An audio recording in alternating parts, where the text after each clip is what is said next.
فاعوذ باللہ من الشیطان الرجیم بسم اللہ الرحمن الرحیم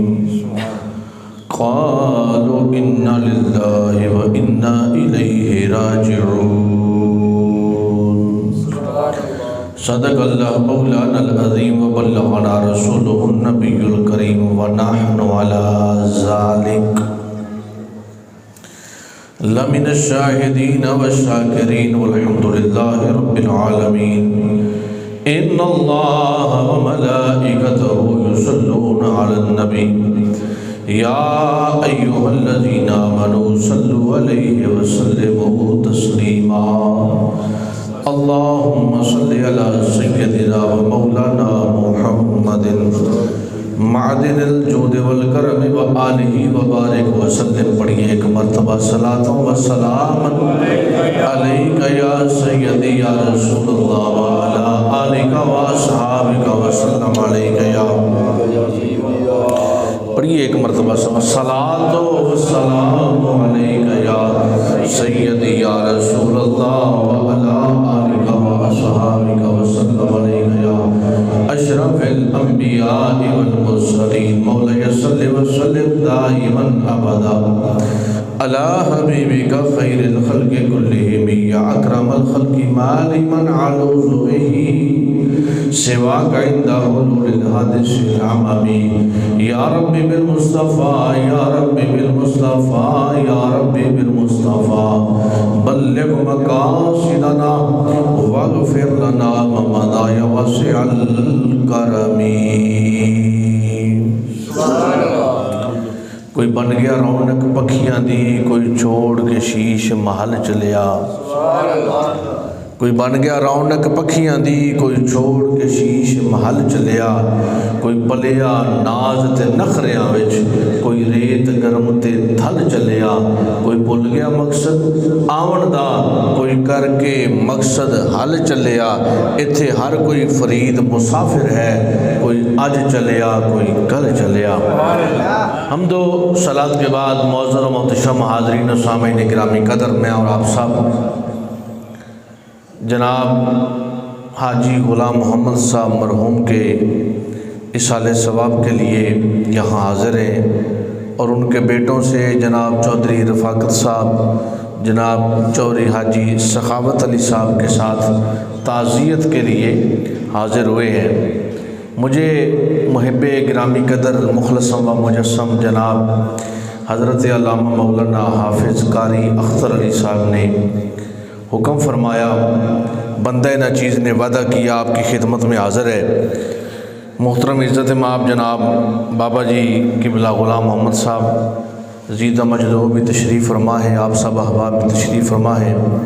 چند گھڑیاں وامر بالمعروف ونہی عن المنکر کے تحت چند معروضات آپ کی خدمت میں پیش کر کے اپنی قبر کا سامان حاصل کرنا ہے حضرات گرامی قدر ہم اس لیے ایک دوسرے کے ساتھ افسوس نہیں کرتے تعزیت کے لیے نہیں آتے کہ مرنے والا مر کیوں گیا ہے انتقال کیوں کر گیا ہے یہ تو امر ربی ہے اور موت اللہ کا انعام ہے موت ایک نعمت ہے بھئی مجھے بتاؤ ذرا موت بھی نہ آئے تو پھر کدھر جائیں بھئی 70-80 سال 60 سال کا آپ کا والدین بوڑھے ہو جاتے ہیں تو گھر میں آپ تو ان کی چارپائی کا ٹھکانہ تبدیل کر دیتے ہیں پوری دنیا میں دیکھیں اولڈ ایج ہوم بنا دیے گئے ہیں جہاں بوڑھوں کو رکھا جاتا ہے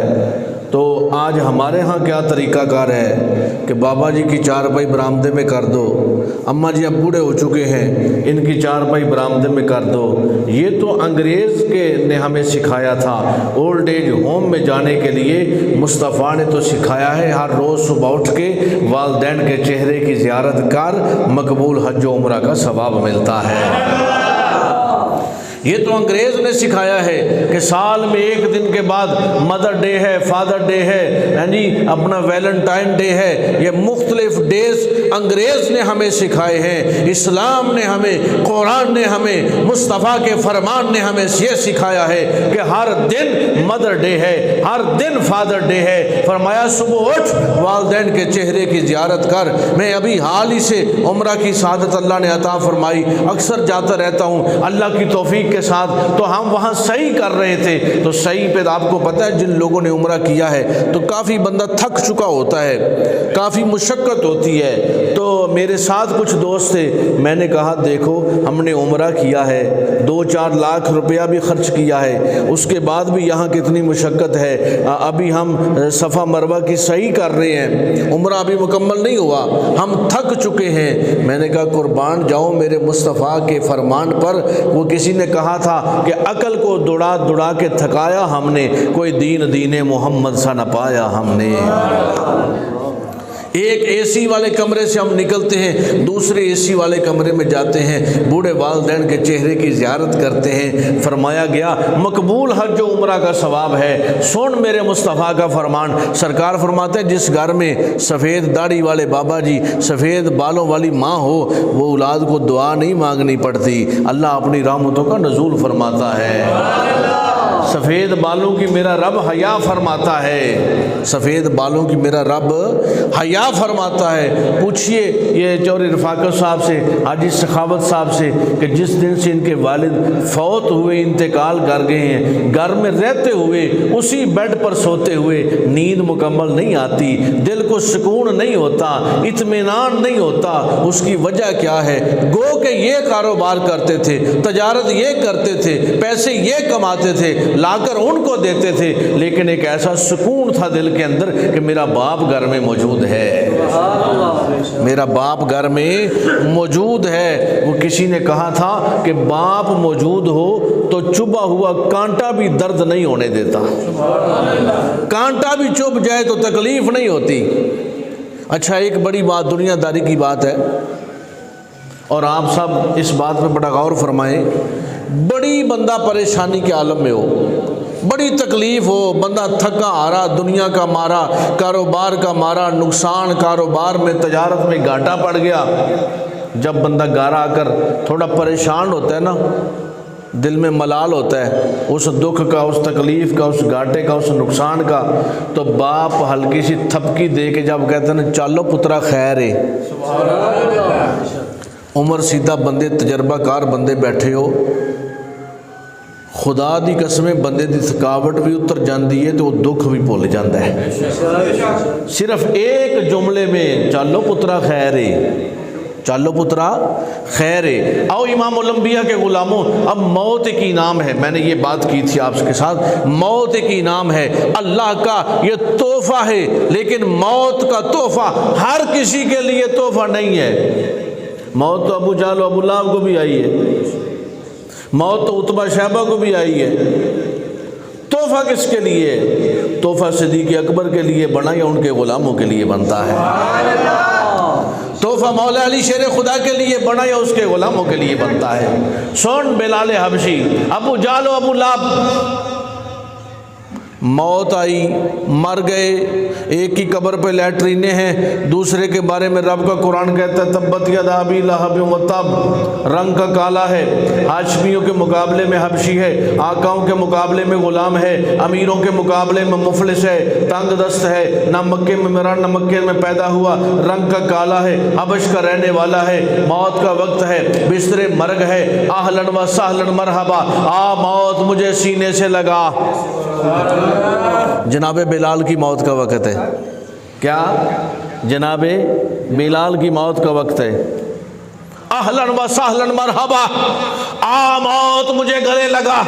آپ کی زوجہ محترمہ پاس بیٹھی ہیں، کہتی ہیں پیارے بلال یہ بستر مرگ ہے، وقت موت ہے، موت کا فرشتہ ہے، یہاں تو اوسان خطا ہو جاتے ہیں، ناک کی ہڈی ٹیڑھی ہو جاتی ہے، پنڈلی پہ پنڈلی چڑھ جاتی ہے، آپ کہتے ہیں اہلن و سہلن مرحبا، آ موت مجھے گلے لگا۔ تو سن جناب بلال کا جملہ، جس کے لیے موت تحفہ ہے، جس کے لیے موت انعام ہے، اس مومن کی بات سن۔ جناب بلال فرماتے ہیں اوسان اس کے خطا ہوں، ناک کی ہڈی اس کی ٹیڑھی ہو، پنڈلی پہ پنڈلی اس کی چڑھے، کہ جو مرنے جا رہا ہو، فرمایا میں تو اپنے یار کا دیدار پانے کے لیے جا رہا ہوں، میں تو اپنے رب کا تحفہ قبول کر رہا ہوں، اور یار کا تحفہ ملے اور بندے کو تکلیف ہو یار کا تحفہ ملے۔ میرے حضور قبلہ عالم ہمارے جد اعلیٰ حضرت خواجہ صوفی اللہ رکھا شاہ قلندر رحمت اللہ تعالی علیہ تاجدار ساہو چک شریف، آپ فرمایا کرتے تھے انسان اس کائنات کے اندر مچھلی کی طرح اپنی زندگی گزار، وہ دریا میں تو رہتی ہے، ایک کنارے سے دوسرے کنارے چلی جاتی ہے، اس کو ملال نہیں ہوتا۔ سبحان اللہ، اس کو ملال نہیں ہوتا۔ کیوں ملال نہیں ہوتا؟ بھائی اللہ کے بندے ہیں، اللہ کی بارگاہ میں جانا ہے، یہاں ہے تو تب بھی رب کی بارگاہ ہے، یہاں ہے تو تب بھی رب کی کائنات ہے، وہاں ہوں گے تب بھی رب کی کائنات ہے۔ بھائی رب تو نہیں بدلا جائے گا، رب تو نہیں بدلا جاتا نا، رب تو وہی ہے، یہاں ہے تو رب کی کائنات ہے، قبر میں جائیں گے وہ بھی رب کی کائنات ہے، رب تو اس وقت بھی موجود ہے۔ تو موت مومن کے لیے تحفہ ہے۔ سن میرے مصطفیٰ کا فرمان، الدنیا سجن المومن و جنت الکافر، دنیا مومن کے لیے قید خانہ ہے، کافر کے لیے جنت ہے۔ مومن کے لیے قید خانہ ہے، کافر کے لیے جنت ہے۔ آپ بتاؤں مومن کسے کہتے ہیں؟ مومن کسے کہا جاتا ہے؟ بھئی کیا بڑی کوٹھی بنانے والے کو مومن کہا جاتا ہے؟ کیا بڑی اپنی گاڑی پراڈو کار اچھی ہو تو مومن ہوتا ہے بندہ؟ کیا رنگ کا گورا چٹا ہو تو مومن ہوتا ہے؟ نہیں۔ مومن ہونے کے لیے کیا ضروری ہے؟ مومن ہونے کے لیے رب نے جو فیصلہ دیا ہے وہ یہ ہے، ان اکرمکم عند اللہ اتقاکم۔ تقوی، کیا؟ تقوی، یہ مومن کی علامت ہے، یہ مومن کی نشانی ہے۔ کیا؟ تقوی۔ مولا علی شیر خدا فرماتے ہیں ایک ہوتی ہے روحانی